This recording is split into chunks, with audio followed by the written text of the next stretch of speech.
तत्पदं दर्शितं तेन तस्मै श्री गुरवे नमः। तस्मै श्री गुरवे। सर्व भक्तांचं व्यासपीठावर उपस्थित असलेले परमार्थ पुरुष एकल महाराज, आमचे गुरुवर्य सचिन महाराज, या सर्वांचं मी आश्रमाच्या वतीनं मनपूर्वक या ठिकाणी स्वागत करतो। आजचा हा गुरुपौर्णिमेचा उत्सव या ठिकाणी संपन्न होत आहे। या अदृश्य रूपानं या ठिकाणी आश्रमाचे जे मुख्य अधिष्ठान आहेत निरंजन महाराज, ज्ञानंद महाराज, त्यांची उपस्थिती या ठिकाणी आपल्या सर्वांच्या अंतःकरणामध्ये ती प्रगट झालेलीच आहे। आजच्या या गुरुपौर्णिमेच्या पहिल्या सत्रामध्ये आपल्याला 3 वक्त्यांचं मार्गदर्शन या ठिकाणी लाभणार आहे। प्रारंभी परमार्थभूषण एकल महाराज ते आपले मनोगत या ठिकाणी व्यक्त करतील। त्यानंतर मग सचिन महाराज आपल्याला मार्गदर्शन करणार आहेत। तर आजचा हा दिवस अत्यंत महत्त्वाचा आहे। ते आपल्या जीवनामध्ये गुरूंचं जे काही महत्त्व आहे, कारण गुरूंच्या मार्गदर्शनाशिवाय, प्राप्तीशिवाय आपल्या जीवनाचा खरा अर्थ जो आहे तो मनुष्याला उमजत नाही। आणि म्हणून नर म्हणून जरी जन्माला आलो तरी सुद्धा नारायण करण्याची जी ताकद आहे, सामर्थ्य आहे, ते त्या गुरूंच्या बोधामध्ये आहे, गुरूंच्या उपदेशामध्ये आहे। त्यामुळे या ठिकाणी प्रत्येक मनुष्य हा पहिल्यांदा मृतत्वाचा किंवा मृत्यूचा अनुभव घेऊन या ठिकाणी जगत असतो। त्याला मृत्यूचं भय असतं, त्याला अनेक प्रकारची दुःख असतात। पण ज्या वेळेला सद्गुरूंचं मार्गदर्शन होतं त्यावेळेला ते मृत्यूचं भय, अनेक प्रकारच्या भ्रांती आणि संसारामधल्या अनेक प्रकारचे जे विकार, अनेक प्रकारच्या वासना आपल्या अंतःकरणामध्ये आहेत, त्या सर्वांचा क्षय होतो। मनाचा जो काही चंचलत्व आहे, त्याच्यातले वासना आहेत, त्या मनाचा मनोनाश होतो, अंतःकरणाची शुद्धी होते, इंद्रियांचा जय होतो आणि आत्मज्ञानाची प्राप्ती होऊन हा जीव आहे तो ब्रह्मरूप होतो। आणि ब्रह्मरूप स्थितीमध्ये त्याला ना जन्म आहे ना त्याला मरण आहे। अशा पद्धतीची ही जन्म मरणाची जी काही रहाटी आहे ती सद्गुरूंच्या उपदेशामध्ये समाप्त होते आणि पूर्णत्वासमध्ये ते प्राप्त होतं। असं हे पूर्णत्वाचं जीवन गुरुपौर्णिमेच्या निमित्तानं आपल्या सगळ्यांच्या वाट्याला यावं अशी मी सद्गुरूंच्या चरणी या ठिकाणी प्रार्थना करतो। आपल्या सगळ्यांना ज्ञानलाभ व्हावा, आपल्या सगळ्यांच्या अंतःकरणाची शुद्धी व्हावी, आपल्या सर्वांच्या अंतःकरणामध्ये समत्वाची दृष्टी प्राप्त व्हावी आणि त्या बोधामध्ये आपलं जीवनमुक्त स्थितीमध्ये आपल्याला जगता यावं अशा पद्धतीची मी गुरूंच्या चरणी प्रार्थना करतो। आणि एकल महाराजांना मी विनंती करतो की त्यांनी आपल्या प्रवचनास प्रारंभ करावा। पुंडलिक वरदा हरी विठ्ठल, श्री ज्ञानदेव तुकाराम, श्री सद्गुरुनाथ महाराज की जय। हरे राम राम राम हरे हरे, हरे कृष्ण कृष्ण कृष्ण हरे हरे, हरे राम राम राम हरे हरे, हरे कृष्ण कृष्ण कृष्ण हरे हरे, हरे राम राम राम हरे हरे, हरे कृष्ण कृष्ण कृष्ण हरे हरे, हरे राम राम राम हरे हरे, हरे कृष्ण कृष्ण कृष्ण हरे हरे। हरि विठ्ठल श्री ज्ञानदेव, पार्वती पते हर हर महादेव, सीताकांत स्मरण जय जय राम। श्री गुरु ज्ञानेश्वर महाराज की जय, श्री गुरु ब्रह्मानंद स्वामी की जय। रुक्मिणी रमन गोविंदा, ब्रह्मानंदम परम सुखदम केवलम ज्ञानमूर्ति, द्वंद्वातीतं गगन सदृशं तत्वमस्यादिलक्ष्यम्, एकं नित्यमेवमचलं सर्वधी साक्षिभूतं, भावातीतं त्रिगुणरहितं सद्गुरुं तं नमामि। विनायकं गुरुं नौमि साक्षरे नाम विश्रुतं, येषां चरणसान्निध्यात् जीवा मुक्ता भवन्ति। साक्षरे वंशे विख्यातं ज्ञानदानपरायणं, विनायकं गुरुं वन्दे भवबन्ध विमुक्तये।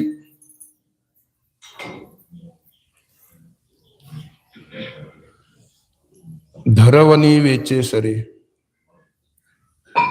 तैसे भोगे प्राचीन पुरी। नवे तव उपकर काहीची करू, ऐशी कर्मे साम्य दशा, होय तेथ विरेशा,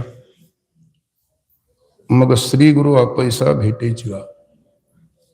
18वा अध्याय आहे. 18व्या अध्यायामधील 49व्या श्लोकावर माऊलींचं मनोगत आहे. जमलेले सर्व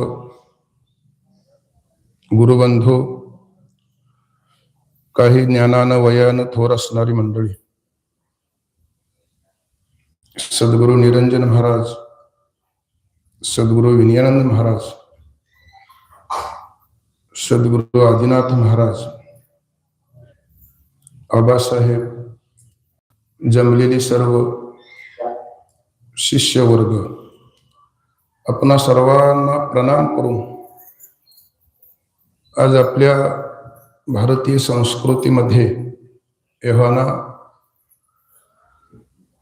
भारतीय कॅलेंडरमध्ये एक दिवस आहे, गुरुपौर्णिमा. याला दुसरं एक नाव आहे, व्यास पौर्णिमा असं म्हणतात. आपण प्रत्येक वर्षी या ठिकाणी हजर असतो. या सगळ्याला मी एक साक्षी आहे. सकाळच्या सत्रामध्ये मी या मठामध्ये यायच्या अगोदरपासून हिरलेकर भजनी मंडळांचं भजन असतं न चुकता. त्यानंतर 11 ते 11:30 माझ्याकडे सेवा आहे. 11:30 ते 12 गुरुवर्य मधुकर महाराजांच्याकडे सेवा आहे. त्याच्यानंतर पुष्पवृष्टी आहे आणि 12 ते 1 हरिभक्तीपरायण सचिन महाराज संपाळ बसा आळतेकर यांची सेवा आहे. दुपारच्या सत्रामध्ये भजन आहे. संध्याकाळी वेदांताचार्य उदयशास्त्री महाराजांचं प्रवचन आहे. या सगळ्या सेवेला सगळ्यांनी हजर राहा. आता सकाळच्या सत्रातली माझी सेवा 11 ते 11:30 आहे. आता 11:30 वाजली. त्यामुळे मी वेळेचं बंधन पाळणारा एक वारकरी आहे. कारण मी येताना सकाळी बरोबर इथं भजनी मंडळांची सुरुवात व्हायला येतो. 3 वेळा येतो मी आश्रमामध्ये. कारण ते विनयान महाराजांनी आदिनाथ महाराजांनी असं बांधून ठेवले. त्यामुळं मी इथला एक पाईक आहे. मी काय प्रवचनकार असा नाही.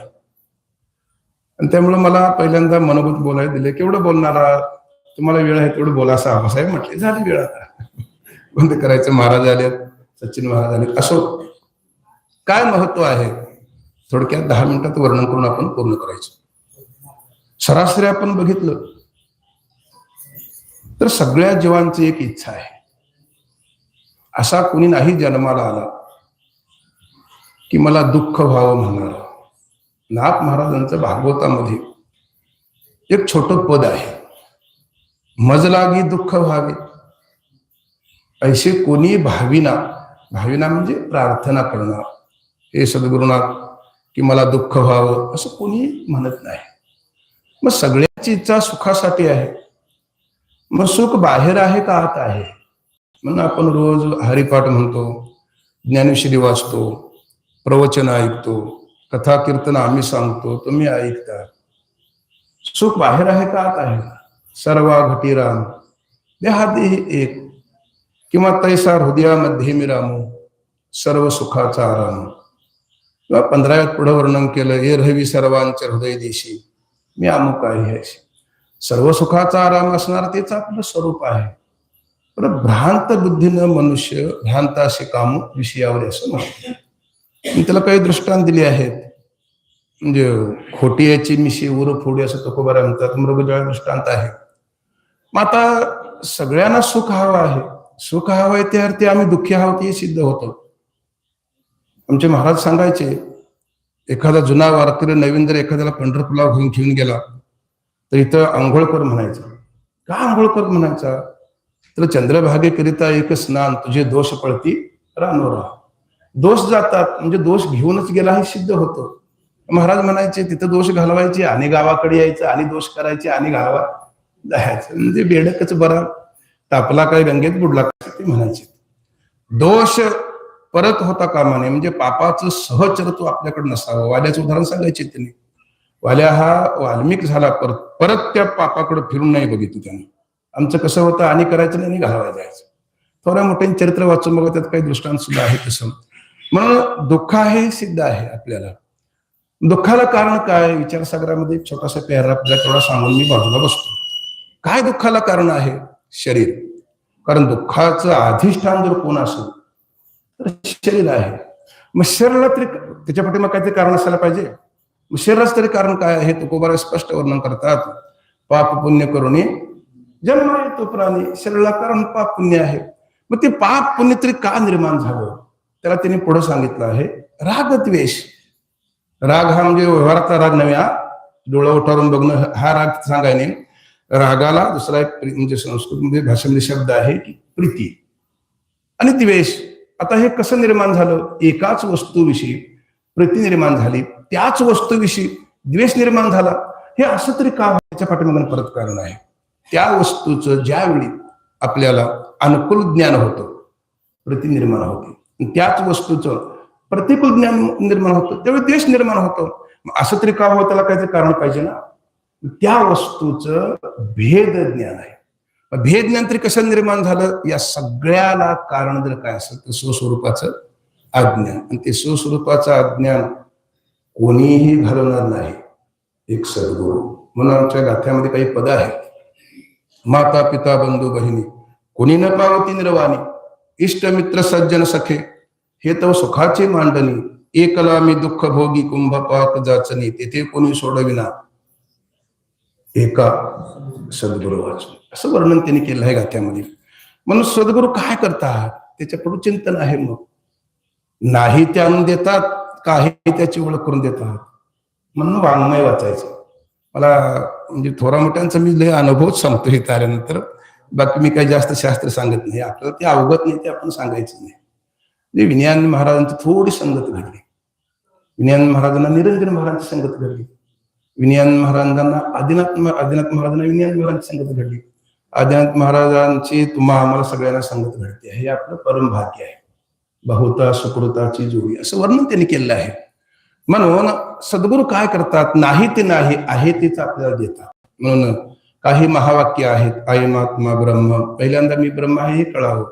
नंतर मग श्री गुरु कुठला उपदेश करतात? सर्वविदम खरविदम ब्रह्म, नंतर जगत हे ब्रह्म आहे अशी अनुभूती येते. आणि म्हणून इथं तिने एक थोडासा भाव सांगितला आहे त्या ओवीचा. धरवणी वेचे सरे, मी त्याचा वाच्यावर सांगतो. साठवलेलं पाणी वापरांती संपतो, तैसे भोगे प्राचीन पुरे. प्रारब्धातले भोग भोगूनच संपतात. महाराज चुकत नाही प्रारब्ध. काल परवाच वारीतून आलो आहे. जामदार फडातर्फे रंगनाथ महाराज परभणी गुरुंच्या पासून त्या पंढरपुरातलं एक ठिकाण आहे रामबाग म्हणून. त्या ठिकाणी साखरे संप्रदायामधली विद्वान मंडळींची प्रवचन कीर्तन असतात. तिथं तसे थोडंसं एक वाक्य मला ऐकायला मिळालं की एकानं महाराजांच्याकडे तक्रार केली, महाराज माझा मुलगा ती प्रारब्धातली भोग आहे, माग जो साठा आहे त्याला भूतकाळ म्हटलं, घडणार क्रियमान आहे त्याला भविष्यकाळ म्हटलं. घडणार क्रियमान जात संचितामध्ये, संचितामधलं भोग प्रारब्धात भोगायसाठी एक जन्म जातो. त्याला शास्त्राची मान्यता नाही. मराठीमध्ये माणसं म्हणतात या हातानं करावं आणि या हातानं भरावं, ते म्हणतात त्याला मान्यता नको. देखे झाड जाणी जे फुले, माणूस जाणी जे बोले, भोगे जाणी जे केले पूर्वजन्मीचे. आपल्या समोर कुठल्याही झाडाचं पान धरलं तर पानावरून झाड कळतं. आपल्या समोर कोणी मनुष्य जर बोलत असेल हे शिकायला पाहिजे महाराज. म्हणून ते माऊली म्हटले की विज्ञान माऊली म्हणायचे की आमचे गुरु निरंजन महाराज सांगायचे की साखरे महाराजांची ज्ञानेश्वरी वाचा. तेव्हापासून आपण नियम केलाय आपल्या साधकांच्याकडे प्रत्येक घरामध्ये वर्षाला 1-3 ज्ञानेश्वरी जातात. पण मला अजून कोणीही सांगाय नाही महाराज ज्ञानेश्वरी मला मिळाली आणि मी आमच्या अध्याला वाचत आलोय. खंत वाटते महाराज. ते काय म्हणजे दिली म्हणून खंत नाही, पण तुम्ही ती का दिली, कशासाठी दिली, वाचायला पाहिजे का नको सांगा. ते काय संग्रही ठेवायसाठी ग्रंथ नाही महाराज, वाचायला पाहिजे. काय आहे त्यामध्ये. कसं निरंजन महाराज म्हणतील मग विज्ञान बोलून तुम्ही त्यांची ज्ञानेश्वरी वाचा म्हणून, तेव्हापासून आपण नियम चालू केला, वाचायला पाहिजे महाराज. एवढ्या 5 मिनिटात 10 मिनिटात सगळं काय शास्त्र. ते आमच्या चिदंबरम महाराजांकडे एक मनुष्य आला आपल्या मुलगीला घेऊन, मला साधक आश्रमात त्याला ठेवायचं आहे. कशासाठी? कीर्तनकारात तयार करायला किती दिवस लागतील? थांब म्हटले 4 तास लागतील. 4 तासात त्याला कीर्तन करतो निघालो. म्हणले एवढ्यात आहे का महाराज हे सांगा. उभा आयुष्य गाठलंय, अनंत जन्मात हे कळणार महाराज. तासाभरात 10 मिनिट कसं काय कळणार? म्हणून चुकत नाहीत भोग महाराज. काळे गोरे पंथतले फिटवून येणे. आता भोगतो आहोत ते मागल्या जन्मातलं आहे. महाराजांचं इथं म्हणणं असं माऊलींचं आहे, तर साठवलेलं पाणी वापरांती संपून जातो, तसे प्रारब्धातले भोग भोगून संपतात. आता प्रारब्धातले भोग भोगून संपले, परत तयार होतात ना महाराज. मी मारित आहे मरते, वेटाळा होता मोहे बहुते. तुम्ही पहिलं जवळजवळ 2-3 अध्याय जर बघितलं ना, विचारत नाही देवाचे अर्जुन. म्हणून ते भाऊसाहेब महाराज सांगायचे, अर्जुन ज्ञानी होता का अज्ञानी होता? लोक म्हणतात आमचे महाराज सांगायचे, पारायणाला बसला होतास? बसलो होतो. मग काय काय झालं? कुठलं कृष्णाचं आणि अर्जुन दोघांचं काही चाललं होतं म्हटलं, हा राहिला बाजूलाच. अर्जुनाची अवस्था आपली आहे. आम्ही अज्ञानी म्हणायला तयार नाही आपल्याला. मला भरपूर कळतं, योग काय सांगतोय असं म्हणतो. पण ज्ञानी म्हणावं तर म्हणजे कळतच नाही आपल्याला, स्वस्वरूपाची ओळख झालेली नाही आपल्याला. ही जी अवस्था मधली आहे ती अर्जुनाची होती. बहुसार नीती असे काही ओळ आहेत त्यामध्ये. आणि म्हणून त्या अर्जुनानं पहिल्यांदा देवाचं 2-3 अध्याय काही नाही ऐकलं. देवाचं भरपूर संशय म्हटले. दुसऱ्या अध्यायामध्ये मग बुद्धियोग सांख्ययोग हे दोन्ही सांगितले आहेत बघा. एक ज्ञानयोग आणि कर्मयोग. कर्मयोगामधून निष्काम कर्म घडलं तरी जनकारिकासारखे धरून गेले. म्हणून काही काही पद अजून म्हणतात. आमच्यात वाद आहे वारकरी संप्रदायामध्ये, नामानुमोक्ष का कर्मानुमोक्ष का ज्ञानानुमोक्ष असे म्हणतात महाराज. मग नामानुमोक्ष नाही म्हटलं तर तिथं मुखी नाम अतिमोक्ष असं घातलंय, तिथपर्यंत तिथं पोहोचत नाही. म्हणून थोड्या मोठ्या शंका विचारतात. ते नाम जर निष्काम असेल तर मोक्षाला हेतू आहे महाराज. म्हणून विचारसागराच्या 5व्या तरंगात शेवटी वर्णन केलं आहे बघा. मनुष्यानं ब्रह्मज्ञान प्राप्त करून घ्यावं, जमत नाही म्हटलं. सगुणाची उपासना करणं तेही जमत नाही. निष्काम कर्माचं निदान करणं तेही जमत नाही. भोग जन्म मरण दुःख मग काही जमत नाही. असं स्पष्ट बोलणारे व्यक्ती फार थोडे आहेत महाराज. म्हणून एकदा मला विज्ञान महाराजांनी एक दृष्टांत सांगितला. स्वामी विवेकानंद नावेतून प्रवास करत होते आणि त्यांच्या कोणतरी पगडला असा स्पर्श केला, नावेतून फेकून दिले म्हटले खाली. एवढी तयारी होती ना महाराज. तुम्हाला एक उदाहरण सांगून मी बाजूला बसतो. थोरा मोठ्यांचं उदाहरण आहे. दादा महाराज साखरे ही ज्ञानेश्वरीजींनी सार्थ केली या जगामध्ये पहिल्यांदा. आणि किसन महाराजांनी ज्ञानेश्वरी जगात पहिल्यांदा इंटरनेटवर पोहोचवली. म्हणजे हे ज्ञानोबा तुकोबा एकोबा नामदेवराव हे सगळे संत आपल्या महाराष्ट्र भूमीमध्ये आहेत. आपलं वाक्य आहे महाराज, भरतखंडे नरदेह प्राप्ती असं भागवतामध्ये एक वाक्य आहे. आपलं परम भाग्य आहे ते. आणि त्यावेळी त्यांनी काशीतून ज्ञानोबांच्या पावदुका जशा आता आळंदीत सोहळा गेला ना, अशा पावदुक घेऊन ते म्हणजे गुजरातला गेले. आणि तिथं कोणतरी एक म्हणजे सरकार होते आणि सरकारने कोणतरी महाराज जमत असलं सांगाय महाराज परखड होते संत. म्हणून त्यांचं आपण अनुकरण करून तसं काय आपण बोलायचं नाही. ती मोठ्यांचे शब्द आहेत. पर भिडा नव्हती कुणाची. ज्ञान सांगताना सद्गुरू सुद्धा भिडा ठेवत नाहीत. मला परवा आबासाहेब महाराज म्हटले, आदिनाथ महाराज एवढं बोललेत, बोलायलाच पाहिजे म्हटले, बोलायलाच पाहिजे. कारण त्या बोलण्यामध्ये त्यांच्या अंतकरणामध्ये कळवळ आहे. संत बोलले नाहीत, किती सांगू तरी नाही ऐकती, फट्ट गाढवाचं. नाथ महाराज केवढं बोलतात बघा.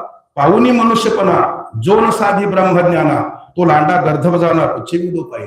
ही भाषा सोसल काय काय माय गेली होती भूतापाशी, हरणी मुखाशी अरे मुढा, नामाविन मुख सर्पाचे ते बीळ, जेव्हा नव्हे काळ सर्प आहे, वाचा नव्हे लाव जळोत्याची जिने, यातना भोगनी यमपुरी, हरिविन कुणी नाही सोडविता, पुत्र बंधू कांता कोणाचे संपत्तीचे. संत प्रकट बोलतात म्हणतात. सद्गुरू प्रकट बोलले म्हणून काय महाराज ते एवढं काय हे नाही. म्हणून त्यांनी वर्णन करताना वर्णन केलं की भोगून प्रारब्ध भोग संपले. पुढं वर्णन केलं, नवेतून उपकरी काहीची करू, नवीन निर्माण व्हायला तयार नाही महाराज. आमचं इथंच घोडपिंड खाते नाही. नवीन निर्माण व्हायला नको पाहिजे. आता नवीन निर्माण न होण्यासाठी काय करायला पाहिजे? एकच सांगितलं त्यांनी, त्या कर्मातला कर्तृत्व भ्रम जायला तयार नाही. अनाधिकालचे संस्कार सगळं मी करतो आहे, असं केलं तसं केलं, हे केलं ते केलं, सगळं सांगतो ते. जोपर्यंत तो केलं तर त्याची भोग फळ. एक महाराजांचे वाक्य सांगायचे, कर्मणा गहनो गती.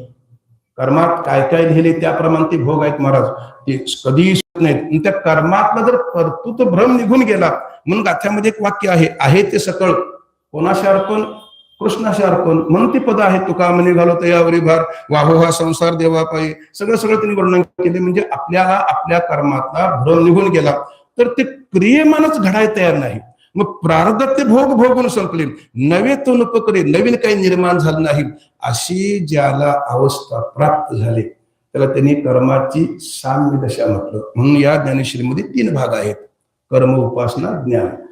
पहिल्यांदा तुम्ही बघा, वर्ण आश्रम सगळी व्यवस्था सांगितली. त्या अर्जुनाचा म्हणजे त्या कर्मातला भ्रम काढायचं कार्य केलं. असा एकीकडून हा विषय आहे. ज्ञानेश्वरी वाचत चला, आश्रमात येत चला. काही शंका निर्माण झाली तर आपल्यापेक्षा आपले सद्गुरू प्रबळ आहेत ना महाराज, त्यांना तुम्ही शंका करा. आणि काय प्राप्त करून घ्यायचं मी सुरुवातीला सांगितले. दुःख निवृत्ती, सुखाची प्राप्ती. सुख हे आपलं स्वरूप आहे. म्हणून आमच्या महाराजांनी गाथ्यामध्ये एक वाक्य लिहिलं आहे, तू कोण आहेस? मी वासुदेव तत्वकार. मी महाराज नाही, श्रीमंत नाही, गरीब नाही, पुण्यवान नाही, पापी नाही, स्त्री नाही, पण स्वरूपानं मी देव आहे. मग अशी जर ती अनुभूती आली तर मग दिसणारं जगत कसं असणार आहे? हे समस्त ही श्री वासुदेव ऐसा प्रतितिरसाचा होतला भाऊ, भक्ता माझी राहो त्याला ज्ञानी असं म्हटलं आहे. ही विश्वची माझे घर, ऐशी मती दयाची स्थिर, किंबहुना चराचर आपण झाला. आणि हे सगळं पूर्ण स्वरूपानं प्रवृत्ती झाल्यानंतर मग अजून मग याही वरी पारता माझे भजने असतात. त्या दोघांच्या मध्ये वास्तव अभेद मानून, कल्पित भेद मानून मग मी भक्त तू देव ऐशिकरे असं भजन करता येतो.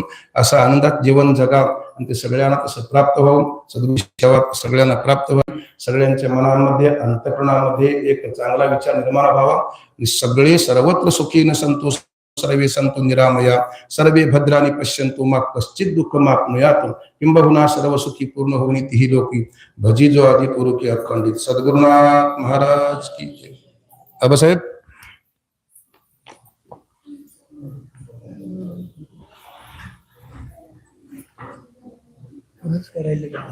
नको बसा.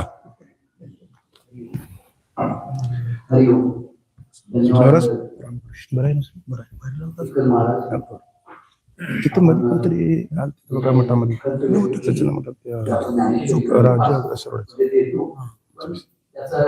काही जीवनामध्ये उपयोग करायला पाहिजे ते आपण करत नाही. तर त्यांना आजपर्यंत त्यांनी ज्ञानेश्वरीची भेट दिलेली आहे. त्यांनी आपल्या जीवनामध्ये ते ज्ञान आहे ते वाचून उतरवण्याचा प्रयत्न करावा अशी मी त्या साधकांना त्यानंतर मी विनंती करतो हरिभक्त पारायण सचिन महाराज त्यांनी या प्रवचनाला सुरुवात केली. नंतर आशीर्वाद बस चालते. रामकृष्ण. 12:30ला आता आपण 12:30 5 मिनिटांनंतर प्रवचन झाल्यावर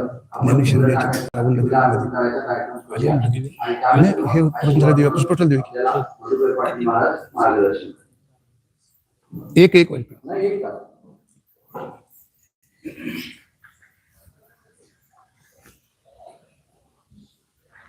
पुंडलिक वरदार विठ्ठल श्री ज्ञानदेव तुकाराम, वंदनाथ भगवान की जय, ज्ञानेश्वर महाराज की जय, जगद्गुरु तुकाराम महाराज की जय, सद्गुरु निरंजन महाराज की जय, सद्गुरु नित्यानंद महाराज की जय, सद्गुरु आदिनाथ महाराज की जय.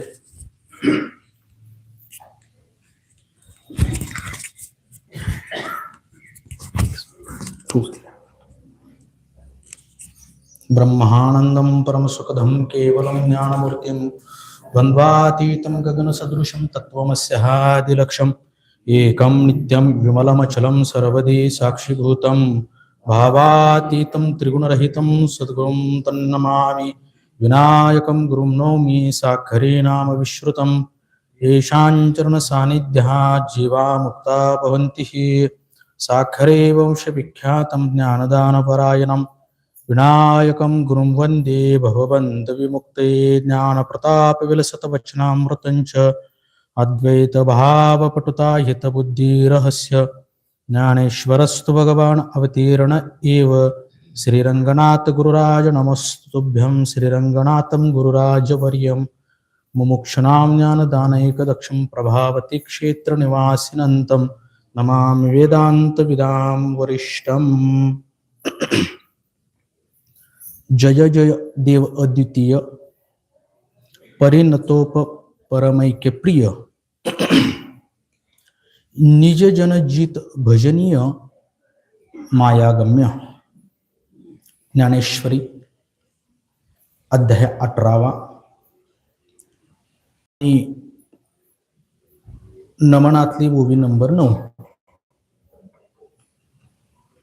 सेवेकरिता आपल्यासमोर प्रकट केलेली आहे.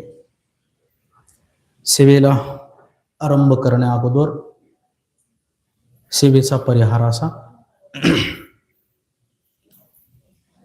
आजची तिथी,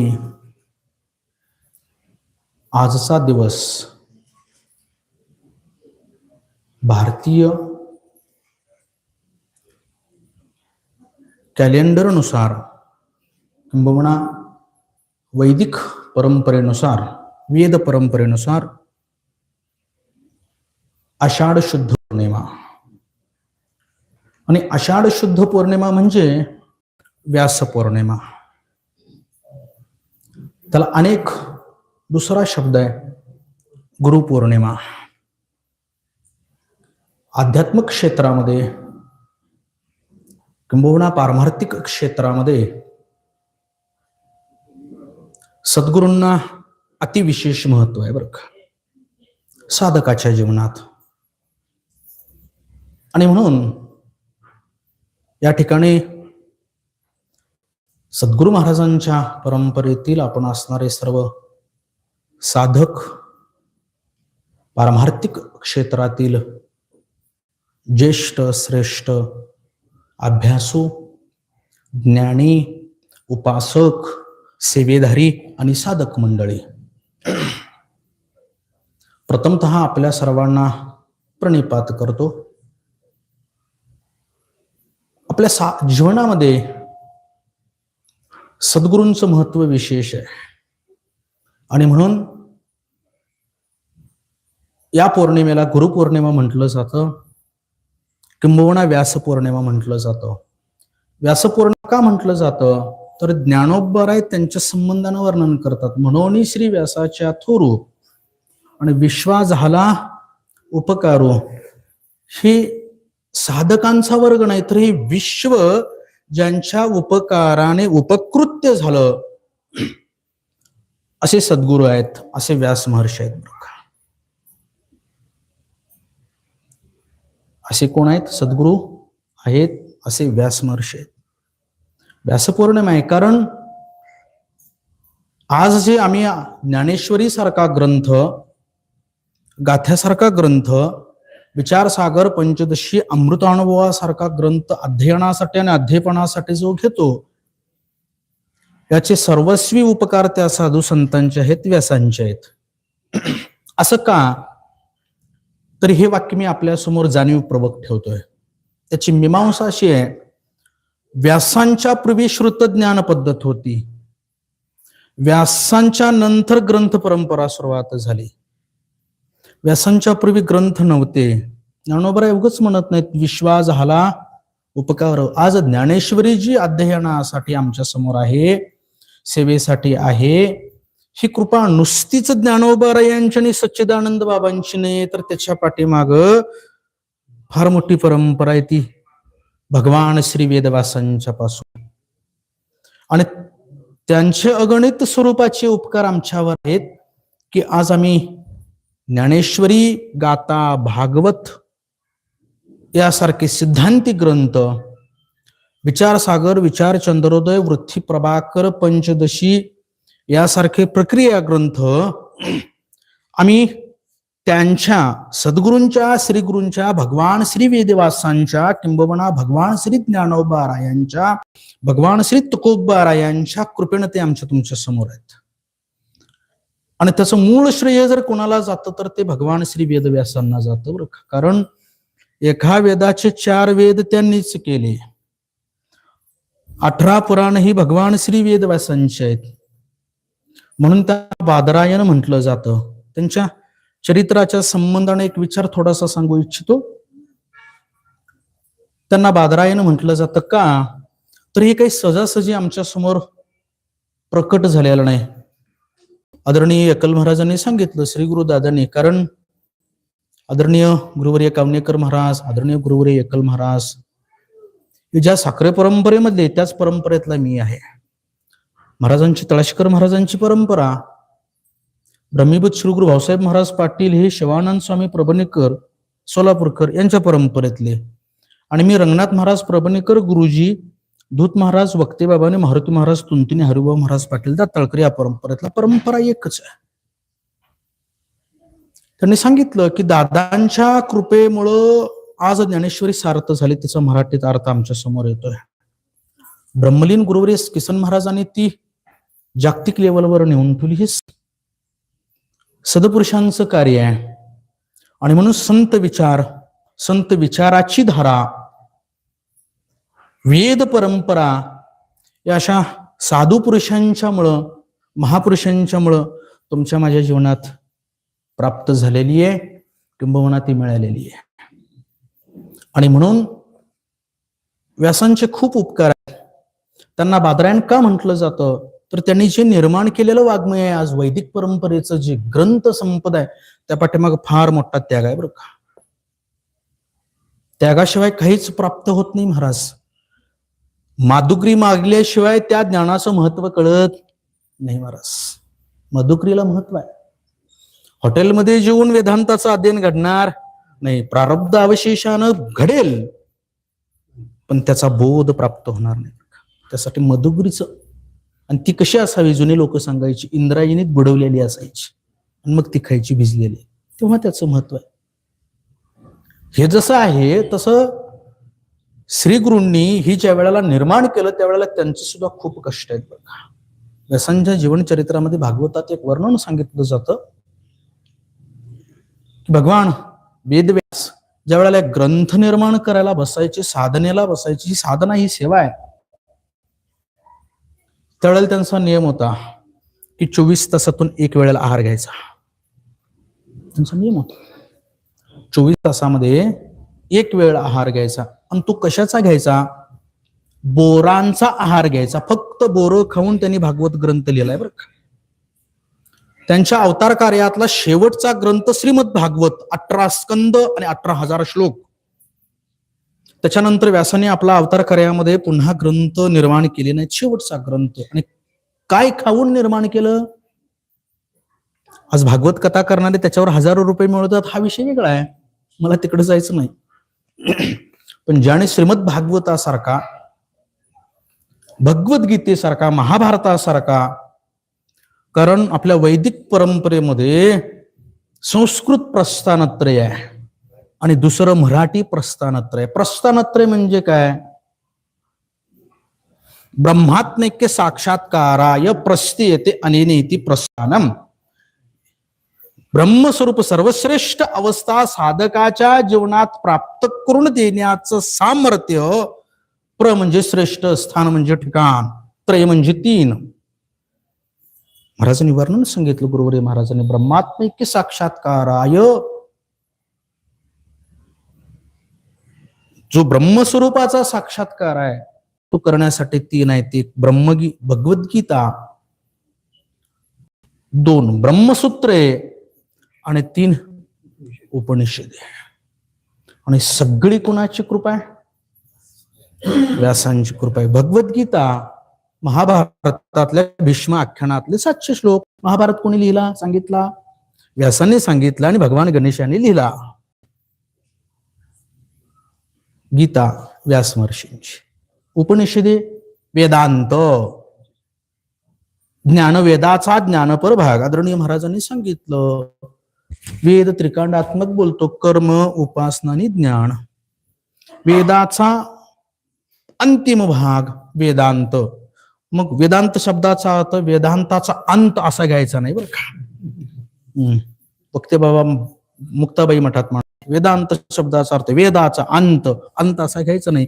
अंत शब्दाचा अर्थ निश्चय असा घ्यायचा. वेदाचा, वेद म्हणजे ज्ञान, ज्ञानाचा निश्चयता. मी ब्रह्मरूप आहे, मी वासुदेव, कळ येईल विचारिता. कशाच्या विचाराने? तत्वमसीच्या महावाक्याच्या विचाराने बरं का. ते ब्रह्म तो आहे, तत्पद ते, त्वम तू. आणि असे या पदाने ग्रहण केलं. ते कसं केलं? भाग त्याग लक्षणेने. वेदांतिक मंडळी हात म्हणून सांगतो बरं का. भाग त्याग लक्षणेने वाचार्थ टाकला आणि त्याच्यातला लक्षांश स्वीकारला. गंगेवर गोवळकोंडा आहे, गोवळकोंडा नावाचं गाव आहे असं सांगितलं वेदांतामध्ये, विचारसागरमध्ये दृष्टांत सांगितला श्री गुरुदादांनी. नदीवर गोवळकोंडा आहे याचा अर्थ नदीवर नाही, तत्संबंधी पात्र घ्यायचं. काही गोष्टी त्यागायच्या आणि काही गोष्टी स्वीकारायच्या, भाग त्याग लक्षणा म्हणतात. तसं त्याच्यातला वाचार्थ त्यागायचा, मी जीव आहे टाकायचं. तत्पदातलं ईश्वरत्व वाचार्थ टाकायचं.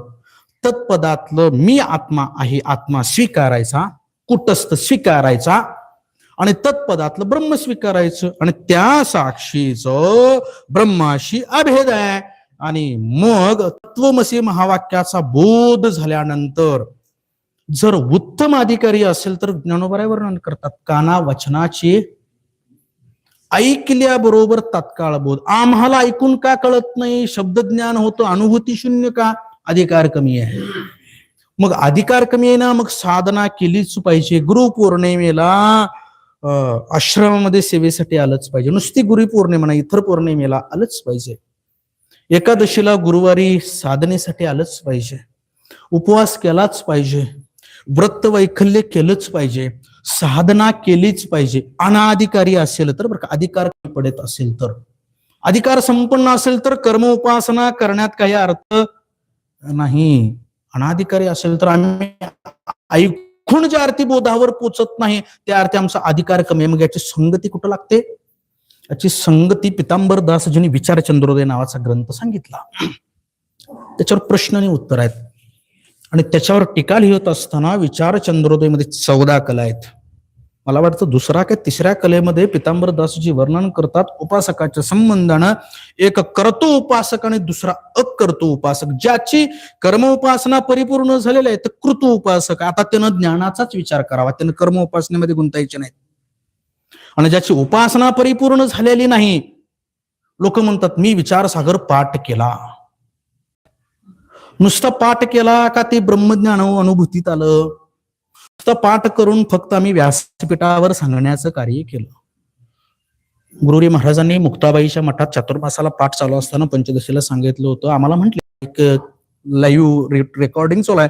बाबांचं वाक्य होतं आणि बाबांचं काय वाक्य होतं ते ज्येष्ठ मंडळींना माहिती आहे. संप्रदायाचे धर्माचार्य आणि ते सेवेमध्ये सुद्धा बोलायचे बाबांचा अधिकार होता. ते आम्हाला म्हणले विद्यार्थ्यांना, अरे नालायकानो, हे तुम्हाला जे देऊन राहिले ते काय पाकिट मिळवाय नाही म्हणाय, फक्त बाबांसमोर का त्या अनुभूती संपन्नतेपर्यंत बाबांचा एवढा अधिकार होता. म्हणे मी जर गेलो तर त्या ब्रह्म्याला पुती सांगेन, ब्रह्मदेवाला. आणि बाबांची अवस्था अशी झाली, 21 डिसेंबर 2021 उत्तरायण 3 चालू झालं आणि बाबांनी 3 नंतर देह ठेवला. दक्षिणायत बाबाने देह ठेवला नाही. असे अधिकार संपन्न आहेत. आणि अशा साधू पुरुषांची आपल्यासारख्या साधकाला संगती मिळणं आणि आपण पारमार्थिक जीवनाला आरंभ करणं आणि आपण आपल्या इच्छित प्राप्तव्यापर्यंत, त्या स्वस्वरूपापर्यंत, ब्रह्मस्वरूपापर्यंत, आत्मस्वरूपापर्यंत पोहोचवणं हे सद्गुरूंचं कार्य आहे. पण त्यासाठी आपली सुद्धा सेवाभाव असावा लागतो बरं का. तरी तनुमनो जीवी चरणासी लागावे आणि अगरवत्ता करावे. आणि मग ज्ञानोबराय म्हणतात, मग त्यानंतर अपेक्षित जे विचारसागर तरंग 4, शुभ संतती राजाची कथा सांगितली 4थ्या तरंगामध्ये. तत्वदृष्टी ज्या वेळेला तो डायरेक्ट गेला आणि महाराज मला उपदेश करा म्हणाला नाही, काहीतरी सेवा केली महाराज. आणि सेवेचं फळ आहे बरं का ते. सेवा महत्वाची आहे महाराज. आमचा स्वभाव असा आहे, आम्हाला सेवा नको आहे पण फल मात्र पाहिजे.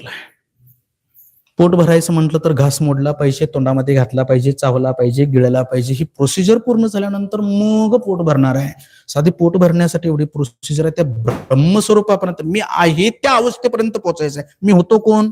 ब्रह्म आहे. आता काय आहे? अविद्येच्या संबंधानं जीव आहे. आता अविद्या निवृत्ती करून ज्ञानाच्या संबंधानं मला कुठं पोहोचायचं आहे त्या अवस्थेपर्यंत पोहोचायचं. म्हणजे मी जिथं होतो त्या अवस्थेपर्यंत पोहोचायचं आणि त्या अवस्थेपर्यंत घेऊन जाणारे सद्गुरू आहेत. सद्गुरूंच्या संबंधानं ब्रह्मज्ञान आहे, लक्षात घ्या. त्या अवस्थेपर्यंत, मूळ अवस्थेपर्यंत घेऊन जाणारे सद्गुरू आहेत. यथार्थ महावाक्याचा उपदेश करतील. यथार्थ वाक्य महत्वाचं आहे बरं का वेदांतातलं. आणि यथार्थ महावाक्याचा उपदेश केल्यानंतर ते आपणाला त्या अवस्थेपर्यंत घेऊन जातील, ब्रह्मस्वरूपापर्यंत घेऊन जातील. जन्म मरणादी संसार दुःखाची आत्यंतिक निवृत्ती करून परमानंद स्वरूप असणारा जो मोक्ष प्राप्त आहे, त्या प्राप्त असणाऱ्या वस्तूची पुन्हा प्राप्त करून देण्याचं सामर्थ्य जगाच्या पाठीवर कोणाच्या ठिकाणी आहे? सद्गुरूंच्या ठिकाणी. म्हणून त्यांचं आपल्या जीवनात, आपल्या म्हणजे कोणाच्या? साधकांच्या जीवनात खूप विशेष महत्व आहे. खूप विशेष महत्व आहे. पंचदशीमध्ये एक श्लोक आलेला आहे. पंचदशीमध्ये एकूण 15 प्रकरण आहेत. 5 विवेक आहेत, 5 दीप आहेत आणि 5 आनंद आहेत. या ग्रंथाचं वैशिष्ट्य सांगतो. शृंगेरी मठाचे शंकरानंद महाराज, ज्यांनी भगवद्गीतेवर शंकरानंदी टीका लिहिली, कारण भगवद्गीतेवर अनेकांनी टीका लिहिलेली आहे. त्यामध्ये आपण कोणती टीका मानतो? आचार्यांची टीका मानतो बरं का. रामानुजाचार्यांच्या आहे, मध्वाचार्यांच्या आहे, वल्लभाचार्यांच्या आहे आणि शंकराचार्यांच्या सुद्धा, अशा अनेक विद्वानांच्या टीका आहेत. नुसत्या भगवद्गीतेवर नाहीत, ब्रह्मसूत्रावरही टीका आहेत, उपनिषदावरही टीका आहेत. जशा अनेकांच्या ब्रह्मसूत्रावर टीका आहेत, गीतेवर टीका आहेत, उपनिषदावर आहेत, तशी आचार्यांची टीका आहे. आपण आचार्यांची टीका मानतो कारण आपण केवळ अद्वैती आहोत. आपण काय आहोत? केवळ अद्वैती. आपण द्वैत मान्यच नाही. सर्वम खलविदम ब्रह्म. वेद एकच सांगतो. तर प्रत्येक शास्त्रकाराने ते शास्त्रातलं वाक्य उचललं, पण त्या आपल्या ऍडजस्टमेंटनुसार त्यांनी संगती लावली. पण वेद ज्या वेळेला वेदांत बोलतो, ज्या वेळेला उत्तर मीमांसा भगवान वेद व्यास बोलतात, अद्वैत शास्त्र ज्या वेळेला बोलतं त्यावेळेला ते यथार्थ बोलतो, परिपूर्ण बोलतो. म्हणून 6 आस्तिक शास्त्रकार, 6 नास्तिक शास्त्रकार, एकूण 12 दर्शनकार. त्यापैकी परिपूर्ण दर्शनकार कोण म्हणावं? तर भगवान श्री वेदव्यास. कारण बाकीचे दर्शनकार हे द्वैत मानणारे आहेत आणि केवळ अद्वैत मानणारे उत्तर मीमांसक भेद भगवान श्री वेदव्यास आहेत. आणि उत्तर मीमांसेसाठी सहाय्य पूर्व मीमांसा आहे. पूर्व मीमांसेचा आचार, वाक्य सांगतो बरं, पूर्व मीमांसेचा आचार गुरुवर्य गुरुजींच्या परंपरेतले त्या जालना परिसरातले एक बाबाने सांगितलेलं वाक्य. साधकाच्या जीवनात पूर्व मीमांसेचा आचार, जैमिनी ऋषींचा आचार, आचार धर्म पूर्व मीमांसेचा असावा आणि विचार धर्म उत्तर मीमांसेचा असावा. आचरण पूर्व मीमांसेने केलं पाहिजे, नियमबद्ध पाहिजे बरं का. चंद्रभागे स्नान, विदितो हरिकथा. नाहीतर मग एसटी ड्रायव्हर सारखी 1 डे ट्रिप होईल. एसटी ड्रायव्हर रोजच जातात कोल्हापूर पासून पंढरपूरला, याचा अर्थ त्यांची वारी नाहीये. पण जे जाऊन विधिवत स्नान करून पुंडलिकाची भगवंताची नगर प्रदक्षिणा करून भगवंताचं दर्शन करून येतात, ते मात्र त्यांची ती साधना आहे. या ठिकाणी साधक आले, बाहेरच गेले नागावला किंवा इकडे निरंजन आश्रमापासूनच, पण इथं येऊन एक क्षणभर आदरणीय महाराजांच्या अधिष्ठानाला साष्टांग प्रणिपात करून दंडवत करून काही काळ ज्यांच्या सद्गुरूंच्या कृपा आशीर्वादाने आम्ही पारमार्थिक साधनेला लागलो, त्यांच्या ठिकाणी काही काळ स्थिर होऊन साष्टांग प्रणिपात करून मग आपण आपल्या सेवेला, आपल्या कार्याला निघून जावी. संगती आहे. तात्पर्य एकच आहे. एवढं बोलण्याचं कारण का? तर आपल्या जीवनात सद्गुरूंचे विशेष महत्व आहे महाराज, एवढंच मला सांगायचं आहे. विशेष महत्व आहे. आणि मी विचार सांगत होतो तुम्हाला पंचदशीचा विचार सांगत होतो तुम्हाला. तो पंचदशीचा 1500 श्लोक आहेत महाराज. किती श्लोक आहेत? 1500 श्लोक आहेत. त्यातलं पहिलं प्रकरण आहे तत्व विवेक. तत्वाचा विवेक. तत्व म्हणजे कशाला म्हणतात तत्व? उपाधी माझी चैतन्य असे ते तत्वज्ञ संत स्वीकारिती. महाराजांच्या भाषेत दुसरं सांगायचं म्हटलं तर विठ्ठल जळीस्थळी रिथा ठाव आजम्या दृष्टीने पाहिला विठ्ठलची ते तत्व आहे. नाथबाबांना गाढवाच्या ठिकाणी दिसलं, ते उपाधी दिसली नाही, अधिष्ठान तत्व दिसलं, म्हणून त्याने ते पवित्र गंगेचं जल पाजलं. एक वाक्य सांगतो, लिहून ठेवण्यासारखं आहे. जीवाची दृष्टी उपाधीवर असते आणि साधू संतांची दृष्टी अधिष्ठानावर असते. आम्ही पाहताना काय पाहतो? गाढव हे शरीर उपाधी पाहतो, तत्व पाहत, आणि जोपर्यंत उपाधीतून दृष्टी निघून अधिष्ठानापर्यंत येत नाही तोपर्यंत साधनेचा क्रम आहे. कितीही व्याख्यापाठ करा आणि कितीही सांगा, ती दृष्टी जोपर्यंत ब्रह्मस्वरूपाची येत नाही तोपर्यंत उपासना केलीच पाहिजे, सद्गुरु सेवा केलीच पाहिजे, भगवंताची सेवा केलीच पाहिजे, साधना केलीच पाहिजे, व्रत वैकल्य केलंच पाहिजे. मी वेदांत शिकलो, मला ब्रह्मज्ञान शब्दज्ञान झालं म्हणून चालत नाही. म्हणून विचार चंद्रोदयमध्ये एक दृढ अपरोक्ष सांगितलं आणि अदृढ अपरोक्ष सांगितलं. विचारसागरमध्ये 2 सांगितले, एक परोक्ष ज्ञान आणि दुसरं अपरोक्ष ज्ञान. अजून चंद्रोदयमध्ये पितांबरदासजींनी सोपं केलं, अपरोक्ष ज्ञानाचे पुन्हा 2 प्रकार केले, एक दृढ अपरोक्ष ज्ञान आणि दुसरं अदृढ अपरोक्ष ज्ञान. अदृढ अपरोक्ष ज्ञान नुसतं शब्द ज्ञान आहे, आणि दृढ अपरोक्ष ज्ञान झालं की हा मंडप दिसणार नाही, जिकडं तिकडं निरंजन महाराजांचीच अनुभूती येईल, सद्गुरूंचीच अनुभूती येतील. कारण का वाक्य मी बोलतोय?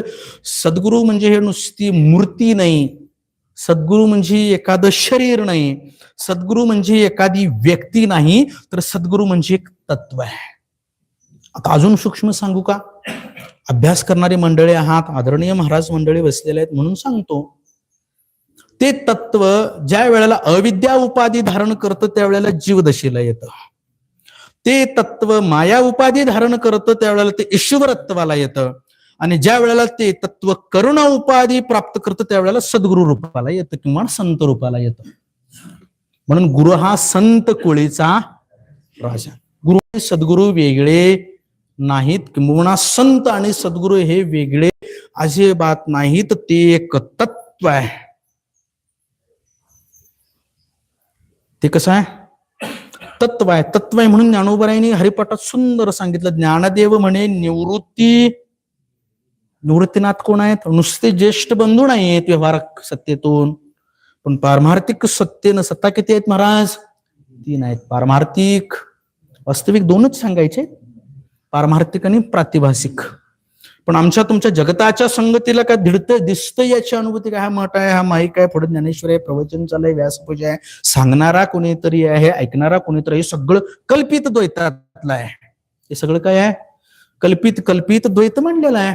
आता ते मांडलेल्याची संगती दिसते ना, मांडले म्हणून ते प्रतीतीला येते म्हणून त्याची संगती काय? म्हणून व्यवहारिक सत्ता सांगा, पण सत्ता 2च आहेत, एक पारमार्थिक सत्ता आहे आणि दुसरी प्रातिभासिक सत्ता आहे. पारमार्थिक सत्ता म्हणजे जे 3 कालात असते त्याला पारमार्थिक सत्ता म्हणतात.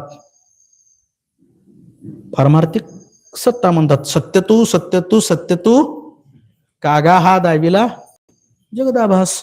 सत्यतू, पहिलं सत्यतू भूतकालात तू सत्य होतात, दुसरं सत्यतू वर्तमान कालात, आणि तिसरं सत्यतू भविष्य कालात. तू 3 कालात होतास म्हणून तुकोबराय 3 वेळेला म्हणतात. दुरुक्ती करून बोलत नाहीत, पुन्हा 3 वेळा बोलतात. सत्यतू विठ्ठला, तूच 3 कालामध्ये. त्याला पारमार्थिक सत्परमात्मा ते तत्व 3 कालात आहे. सद्गुरु तत्व, परमात्म तत्व ज्याला तत्व म्हणतात ते 3 कालात आहे, ते सर्वत्र आहे. आणि ज्याला प्रतीती कालात सत्ता आहे त्याला प्रतीती सत्ता म्हणतात. श्लोक आहे, प्रतीती मात्र सत्ताकत्वम प्रातिभासिकत्वम. ज्याला प्रतीती कालात दुरीवर वाचणारा सर्प कुठपर्यंत आहे? जोपर्यंत रज्जूचं अधिष्ठानाचं ज्ञान नाही तोपर्यंत रज्जूवर सर्प आहे. दुरीवर सर्प कुठपर्यंत आहे?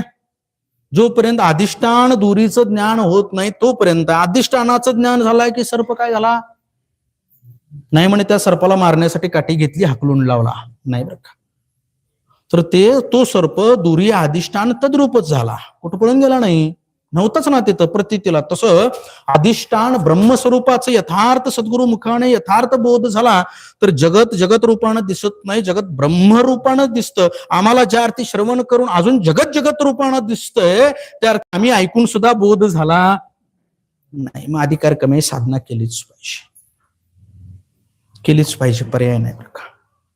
साधना ही करावीच लागणार आहे. म्हणून त्याला प्रातिभासिक सत्ता म्हणतात. परमात्मा 3 कालामध्ये जे कधी आहे आणि कधी नाही त्याला प्रातिभासिक सत्ता म्हणतात. सर्प उत्पन्न होण्याच्या अगोदर नव्हता, दूरीच्या ज्ञानानंतर तिथं नाही. ज्या वेळेला दूरी अधिष्ठानाचं अज्ञान होतं त्यावेळेलाच त्या सर्पाची प्रतीती आली. ह्याला प्रतीती मात्र सत्ताकत्वम प्रातिभासिकत्वम. तसं अधिष्ठान ब्रह्मस्वरूपाचं भगवत स्वरूपाचं यथार्थ झालेलं नाही. आता दृष्टांतात सिद्धांतात याचा अर्थ असा आहे की अधिष्ठान ब्रह्मस्वरूपाचं सद्गुरु मुखानं यथार्थ बोध झालेला नाही तोपर्यंत जगत जगत रूपानं प्रतीतीला येतंय. यथार्थ बोध झाल्यानंतर जगत जगनो हे अवघा जनार्दन, सगळं ब्रह्मरूपच दिसेल, परमात्म स्वरूप दिसेल. आणि ही दृष्टी प्राप्त करून देणारे सद्गुरु आहेत. म्हणून पंचदशीचा विचार तुम्हाला सांगत होतो मी. या मुद्द्यावरही आपला रस्ता सोडून बाहेर जायचं नाही. शंकरानंद टीका ज्यांनी केली ते, त्यांच्याकडून ज्यांनी संन्यास घेतला ते विद्यारण्य मुनी, त्यांनी 1500 श्लोक लिहिली, सांगितले बरं का. 1500 श्लोकाचा पंचदशी नावाचा ग्रंथ आहे. त्यांनी शंकरानंदच्याकडून संन्यासी दीक्षा घेतली आणि वयाच्या 86व्या वर्षी पंचदशी नावाचा ग्रंथ लिहायला सुरुवात केली. पहिली 6 प्रकरण चित्रदीपापर्यंत लिहून झालं आणि त्यांनी देह ठेवला. आणि त्याच्यानंतर शिल्लक राहिलेला तृप्ती दीप प्रकरणापासून ते 15वं प्रकरण ब्रह्मानंदापर्यंत भारती तीर्थांनी पूर्ण केला. म्हणजे शिष्याचा ग्रंथ कुणी पूर्ण केला? गुरुनी पूर्ण केला. तो पंचदशी नावाचा ग्रंथ.